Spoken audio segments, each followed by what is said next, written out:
मग अशा सत्पुरुषांचा हिंसा करण्याच्या ऐवजी मी डोंगरावर निघून गेलेले बरे नाही का भगवंता? मी जंगलात जाऊन ध्यान केलेले बरे नाही का भगवंता? मी हिमालयात जाऊन तपश्चर्या केलेली बरी नाही का भगवंता?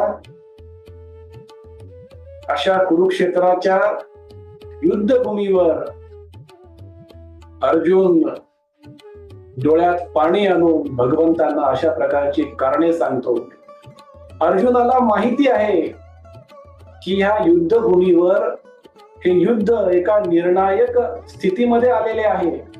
युद्धाची सुरुवात अजून व्हायची आहे, पण अशा निर्णायक स्थितीमध्ये सुद्धा अर्जुन हताश झाला, दयनीय अवस्थेमध्ये गेला हे त्याला ठाऊक होते. आणि हे भगवंताला